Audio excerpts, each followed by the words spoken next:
네, 전 세계에서 우리 방송을 학수고대 하시는 구독자 여러분, 최근에 그 전 목사가 사고 쳤다는 얘기를 여러 번 했습니다만, 이 종교, 특히 이제 기독교가 요즘 욕을 많이 먹고 있죠.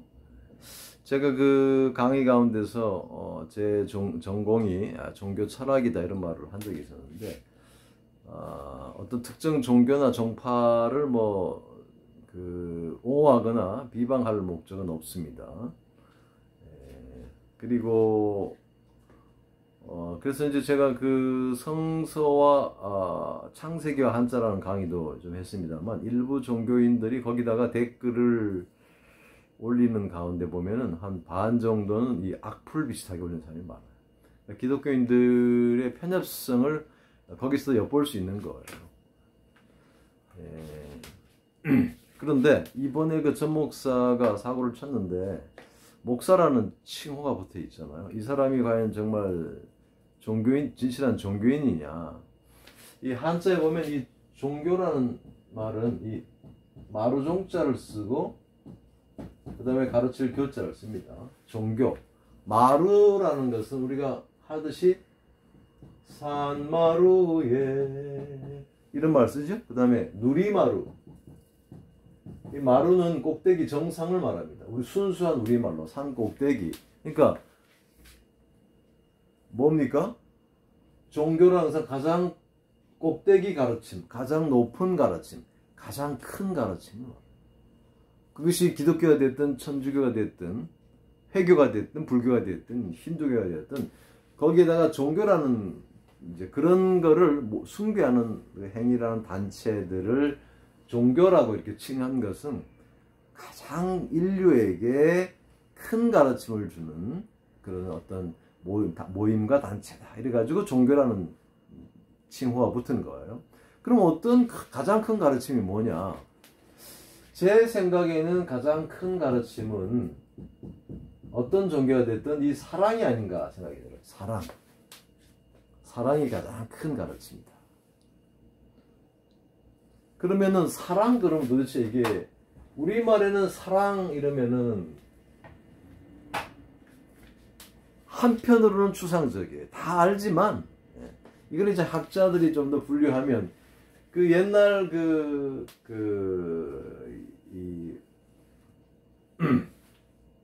성경이 이 히브리어하고 그리스어로 쓰여져 있어요. 근데 그 원어가 사랑에 관해서 네 가지로 나누잖아요. 아카페 많이 들어보셨죠? 그 다음에 필리아, 그 다음에 스트로게. 이 순서는 중요한 게 아니에요. 에로스. 이렇게 사랑을 네 개로 분리를 합니다. 아카페는 원칙에 근거한 사랑이다 그래요.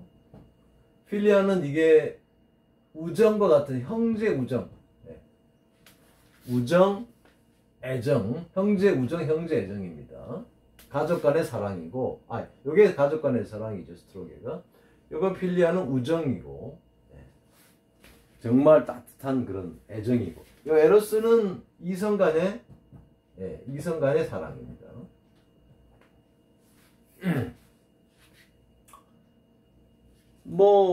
여기서 가장 그러면은 힘든 게 뭐겠어요?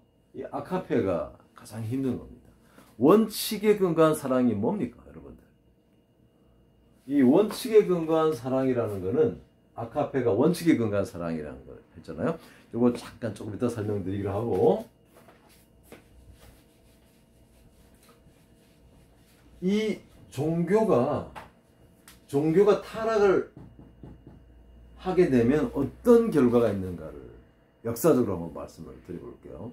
제가 종교 철학이기 때문에 종교에 대해서 많은 연구를 사실은 해왔습니다. 알고 있습니다.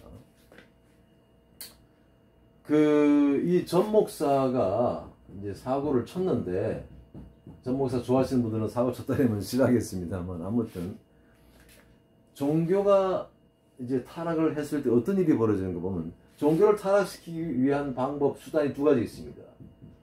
종교가 왜 타락하냐면 권력과 부후 때문에 타락합니다. 권력과 부가 종교를 타락시킵니다. 자, 그러면 여러분들 이제 기독교, 제가 이제 아무래도 이제 성서 쪽을 연구를 오래 했기 때문에 기독교와 관련된 얘기를 좀 성서 관련된 얘기를 좀 해보겠습니다.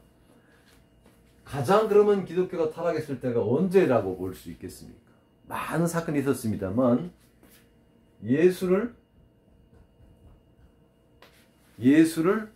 로마에 고발해서 처형시키는 장면이 가장 결정적이죠. 자, 지금 기독교인들은 다 예수의 제자라고 본인들이 생각합니다. 그렇잖아요. 그러면 현재 기독교인들이 1세기에 예루살렘에서 있었다 합시다. 예루살렘에 있으면서 예수를 그 당시 이제 지역 통치자인데, 이 이스라엘을 다스리고 있던 그 통치자의 총독인데, 고발했을 때, 현재 기독교인들이 그 당시 있었으면 예수를 고발하는 것을 말렸을까요? 누가 예수를 고발했습니까? 그 당시 유대 사회를 지배하던 종교 지도자들, 제사장들이 예수를 로마 총독에게 고발한 거예요. 처음에는 신성모독죄로 고발했어요. 신성모독죄는 뭡니까? 자기가 하나님의 아들이라고 한다고 고발을 했어요. 아니, 로마 빌라도가 신성모독죄, 하나님의 아들이라고 하는 게 뭐가 죄가 되느냐? 이렇게 생각을 했을까요? 로마의 그 황제들은 다들 천자, 신의 아들이다, 이런 당시에 이렇게 주장들을 했어요. 그러니까 신성모독죄라는 것이 예수가 하나님의 아들이라고 하면은 자기가 마치 황제나 그런 반열로 여겼다고, 그런 식으로 이제 주장할 수 있었던 거예요. 그러니까 죄목이 되는 거예요. 그런데 빌라도가 조사해 보니까 그런 게 아니란 말이에요. 풀어주려니까 그 다음에는 뭘로 또 고발을 하게 되냐면, 우리에게는 카이사르 외에는, 즉 로마 황제 외에는 더 이상의 황제가 왕이나 임금이 없습니다. 이 사람은 자칭 유태인의 왕이라고 합니다. 그러니까 뭐예요 이게? 반역죄죠, 반역죄. 자기가 왕이라 그럽니다. 로마에 대항해서 반역을 일으키려고 하는 수괴입니다. 이렇게 얘기를 하는 거예요. 당신이 풀어주면 우리는 저 카이사르에게 고발하겠다, 협박하는 거예요. 실제 예수를 왜 이 사람들이 이렇게 예수를 고발했는가 하면, 처음에 예수가 와서 기적을 행하고 그러니까, 그 당시에 이제 예루살렘, 이스라엘은 로마의 속국이었어요. 다시 말하면 한국이 일본에게 지배를 받았듯이 로마가 그 당시 존재하는 많은 나라를 다스리면서 그 중에 한 나라가 지역이 이스라엘이었잖아요. 유태 지역이었어요. 그러니까 유태인들은 틈만 나면 로마로 독립하기를 원했어요. 독립을 하기를. 그런데 예수가 나타나가지고 기적도 행하고 엄청난 일을 행하고 그러니까 예수를 우리의 왕이 되어 주십시오 그러는 거예요. 왜? 로마로부터 독립할 수 있는 지도자로 삼기를 원했던 거죠. 그런데 예수가 거절합니다. 내 나라는 이 땅에 속한 게 아니다 이러면서 왕이 되기를 거절해요. 그러니까 이제 이 지도자들이, 쉽게 말하면 저놈 저거 완전히 뭐야 저거? 아니네.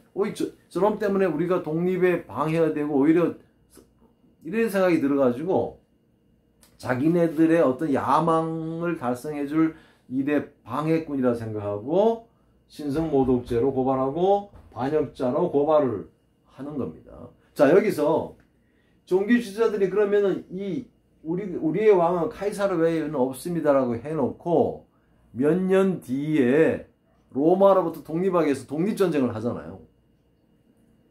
그래서 1세기 기원 70년에 예루살렘이 로마로부터 철저하게 파괴됩니다. 그 당시 로마 예루살렘에 살던 인구의 대부분이 죽었어요. 한 100만 명 정도가 아마 죽었을 겁니다. 지금 제가 정확한 인원 구애가 안 납니다만. 그리고 이제 많은 수가 끌려가죠. 여러분 마사다라는 성 기억하시죠?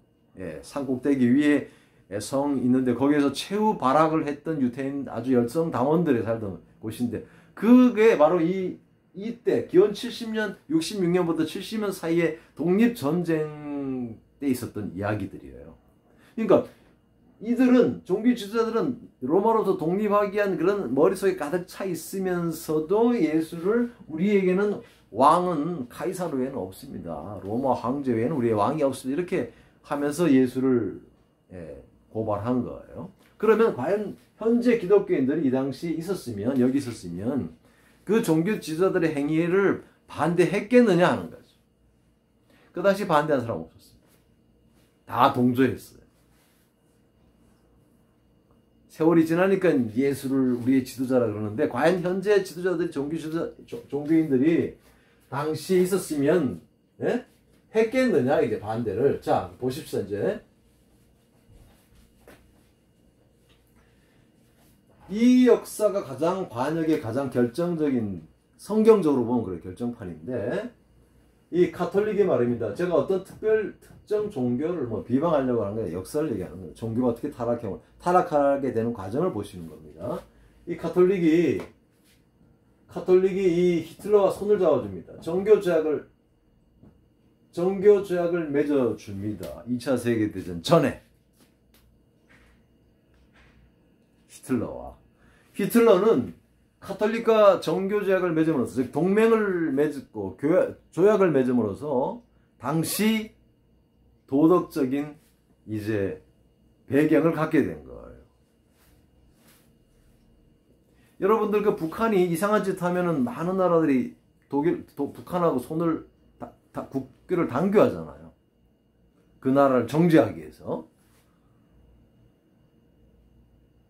그런데 가톨릭이 히틀러와 손을 잡았다?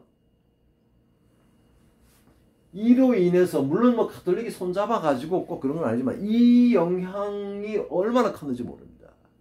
히틀러는 얼마나 많은 사람을 죽였습니까? 2차 세계대전을 일으켰죠? 600만 명의 유태인을 학살했죠? 300만 명의 폴란드인을 죽였죠? 수십만의 병자 집시들을 죽였죠?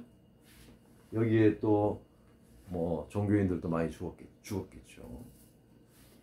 이런 인류 역사에 가장 악랄한 짓을 한 이 히틀러가 가톨릭과 손을 잡음으로써 자신의 어떤 야망을 달성하기 위한 행동을 옮기기 훨씬 쉬웠던 거죠. 나중에 가톨릭이 이 점에 대해서 사죄를 했습니다. 오랜 시간이 흐른 다음에 교황이 사죄했어요. 자, 한국의 기독교 보시죠. 여러분들 지금 얼마 전에 전 목사가 순교하겠다고 그랬어요. 순교란 뭡니까? 순교는 교회를 신앙을 탄압할 때 그 타협하지 않고 죽는 게 순교잖아요. 한국의 김대건 신부라는 사람이 유명하잖아요. 네. 성경적으로 보면 사도 바울, 그죠? 네. 뭐 요한, 뭐 스데반 이런 사람들이 있어요.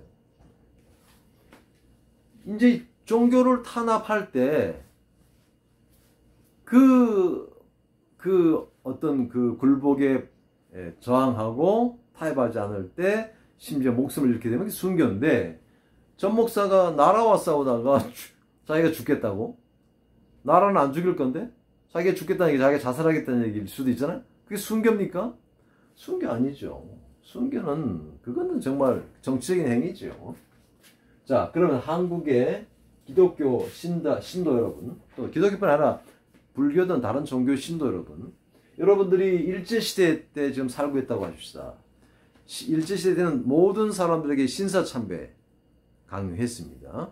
지금 또 한국 정부가 일본 강요들이 때 되면 신사참배하게 되면 거기에 2차 세계대전의 전범들과 한국을 다스리고 동남아를 초토하고 피폐하게 만든 그 전범들이 거기에 묻혀져 있는데 일본 사람들을 봤을 땐 거기 자기네들의 지도자고 애국자고 뭐 그럴지 모르지만 그 주변 피해를 입은 사람들은 그 사람들이 다 전범자들이 우리에게 박해한 사람들이에요. 쉽게 말하면 히틀러와 그 잔당들이 거기에 묻혀 있다고 보는 거예요. 근데 그 사람들이 자기네 조상이라 그래가지고 거기에 가서 1년에 가서 제사를 지내고 뭘 한다? 그러니까 막 신사참배만 하게 되면 각 나라가 거기에 대해서 통렬하게 비평을 하는 거예요. 자, 그런데 신사참배를 여러분 시킵니다. 하겠습니까? 지금은 안 한다 그러시겠지만 일제시대 때 한국에 있었던 대부분의 종교들이 신사참배 했습니다. 안 한 집단이 한두 개밖에 없어요. 소수의 종교가 안 했습니다. 다 했어요. 한경직 목사 유명하죠? 이 양반이 퓰리처상인가? 일반적으로 말하는 노벨상에 종교의 노벨상에 해당하는 그 퓰리처상을 받고 그 기념 예배 때 양심 고백을 했습니다. 자기가 일제시대 때 신사참배를 했노라고. 그 종교 지도자들이 신사참배를 하고 하는 바람에 그 모든 신도들이 거의 다 동조한 거예요. 그러면 이때 안 한 사람들은 대부분의 사람들 하는데 안 하는 종교는 어떻게 되겠어요? 더 심하게 막힐을 받는 거죠. 이 종교는 권력에 의해서 부에 의해서 타락을 하게 됩니다. 자, 그럼 전 목사는 과연 아까 종교의 가장 큰 가르침은 사랑이라 그랬잖아요. 이 사랑은 아카페 사랑이 가장 큰 사랑이라 그래요. 아카페는 원칙에 근거한 사랑 그럽니다. 그럼 이 원칙에 근거한 사랑이란 말이 무슨 말입니까? 이 원칙에 근거한 사랑이라는 것은 이겁니다. 하나님이라고 하기도 하고, 얼마 전에 댓글에 하나님이라고 해야지 왜 하느님이라고 하나 이러는데, 지금 그 국어학회에서 하느님을 표준말로 이렇게 오래전에 인정을 해버렸어요. 그래서 우리가 하느님 그러는 거지, 하나님이나 같은 말입니다. 국어학회에서 이렇게 해버린 것뿐입니다. 자, 이 하느님이 악인에게도 비를 내려주시고 태양을 비춰주신다. 하나님이 악인을 사랑합니까? 악인을 안 사랑하죠. 그런데 어떻게 비를 내려주시고 태양을 비춰서 살게 하십니까? 이게 원칙이에요. 뭔 원칙이에요? 비나 태양이나 공기가 없으면 이 악인이 어떻게 돼요? 죽잖아요. 여러분이 길에 가시다가 여러분의 원수가 겨울철에 원수가 쓰러져 있어요. 이 사람 놔두면 동사할 겁니다. 이 사람에 대한 애정은 없지만 그냥 놔두면 이 사람이 죽을 것 같아. 이 사람의 장래 복지를 염려해서 어딘가 연락하거나 119에 연락하거나 아니면 가족에게 연락하거나 해서 이 사람을 살려요. 애정은 없어요. 왜? 놔두면 죽을 것 같으니까 장래 복지를 염려해서 신고하고 살립니다. 이것이 바로 하나님의 원칙이에요. 이 사람들 비나 태양 공기 안 주면 죽잖아요. 장래 복지가 달려있는 거예요.